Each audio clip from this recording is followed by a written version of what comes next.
Stephen Price, an Emmy nominee for your score for David Attenborough, A Life on Our Planet. This is not your first David Attenborough project, but I would say it's probably the most vital, and it's definitely the most different.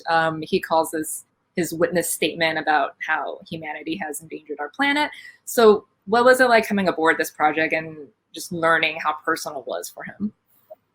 I mean, I think that was the big deal for me, really, because I'd done some of these sort of big epic kind of series where you see the glory of the world, and there's a voiceover, but really it's all about seeing these amazing kind of this footage of the world. And then suddenly this was the first time David's really wanted to sit in front of the camera and give his take on things, and so it was a totally different kind of take on it and a very intimate thing. And for him, who's a very private man, who's not really sort of known for stating his own views on things, it's kind of a huge deal at the age of 93 as he was when he made the film. So yeah, it was this amazing honor to be asked. And then of course you're faced with how are we going to make this as good as we all want it to be for David, and the message he's giving for the world as well. Mm-hmm. Yeah, well, like you said, like normally on these like nature type shows, like the music is epic and bigger and grand and it swells, but this is very quiet and scaled down and spare. So can you talk about like how you approach this? Yeah, I mean, he's a man of sort of great quiet dignity, basically. So he chooses his words incredibly carefully. He certainly never overuses language, and the key thing for me for the very start was this has to be music that feels like his story, and how to do that. So I would ask people around him who work with him a lot, what does David like to listen to? What sort of music does he go for? And the answer came that, he's got a library in his house, and it's got loads and loads of vinyl records of chamber music. He likes kind of intimate, detailed chamber stuff. So that immediately kind of, meant that we weren't doing the big orchestral thing. It was going to be quite a detailed thing.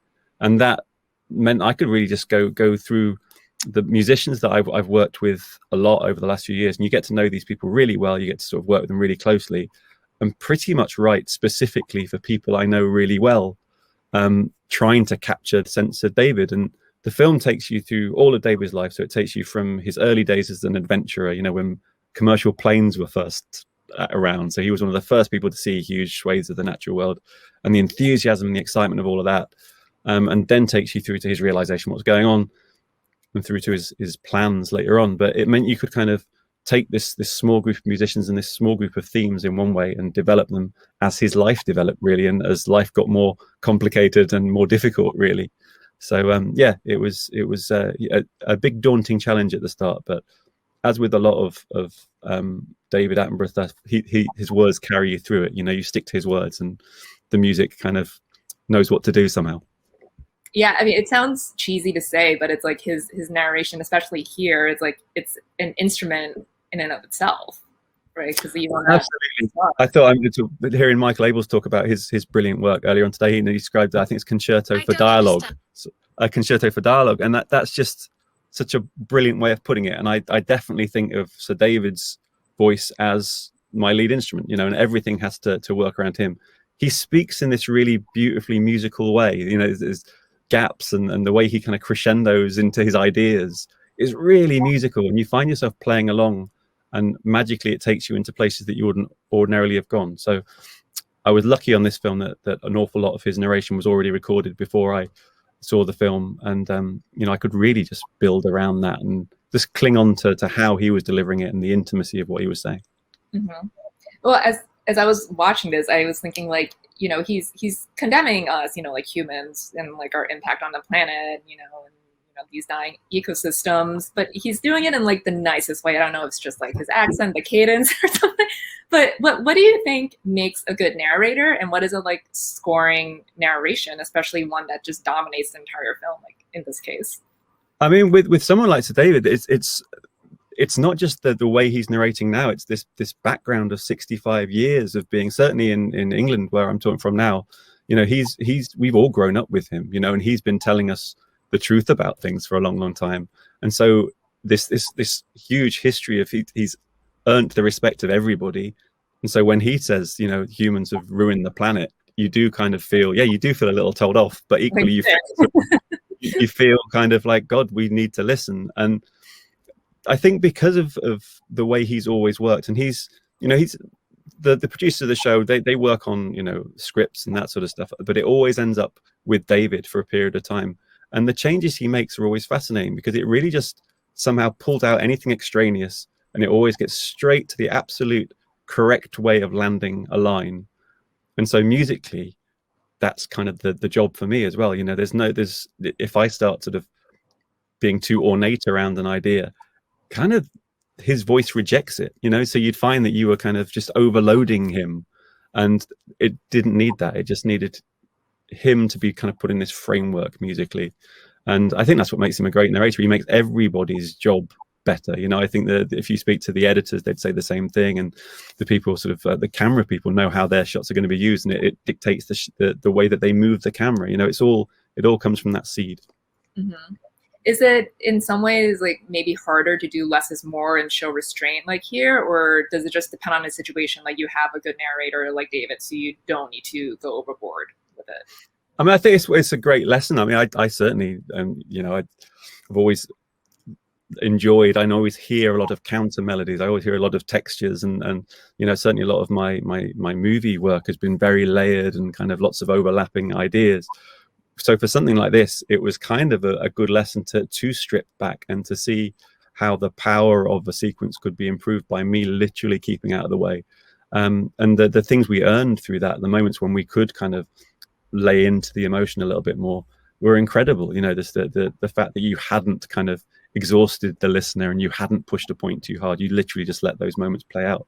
So it's difficult, definitely, and it requires absolute focus on very small things. The idea has to be the right one if that's all you're going to hear. If you're just going to put everything around one cello playing in the distance, those notes have to be totally right. And that was the big challenge of this one, and the big satisfaction when you felt that the filmmakers initially were responding to that. And we work in this really collaborative way on those films where there's a lot of back and forth with me playing them ideas and then feeding back.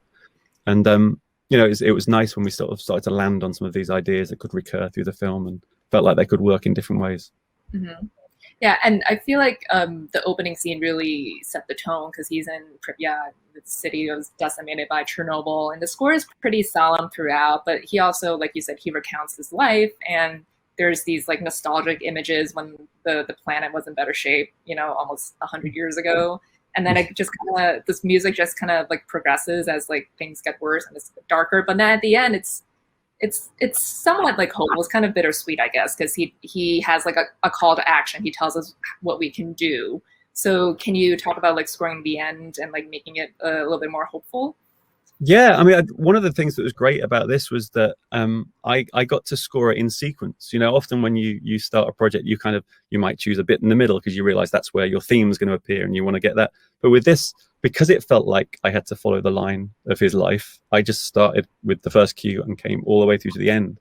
So the film kind of carried me through, and we get really, really dark in the middle, and it kind of, there's some really, really sort of harrowing sequences about how the future could be if we keep going the same way we are. But because from that point onwards, when we've got to this really dark point, David kind of basically says to camera, it doesn't have to be like this. There are things we could do.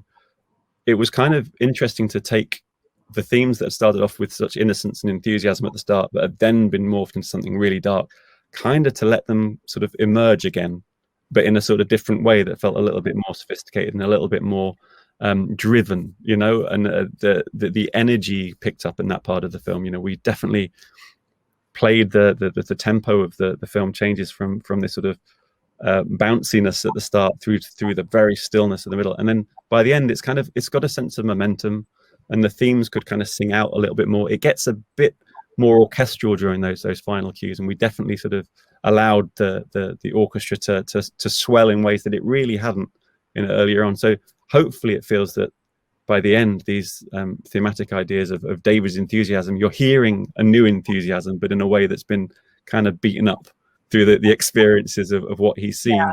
And you kind of need that because it's like kind of like downbeat, and then it's like, but it doesn't have to be this way, like you said. Like there's and I think it's great to see some of these things that people are doing around the world, and start to realize that economically it makes sense for people to take on some of these ideas. And it was good to be able to take 4 or 5 of these ideas around the world and then kind of bring them together for his sort of closing statements, really, about it's not about saving the planet, really, it's about saving humanity, and so it's on all of us. Mm-hmm. Do you have any other David projects on the horizon? Well, David sort of never stops working. So there's a project called Earthshot, which he's involved in with the Duke of Cambridge.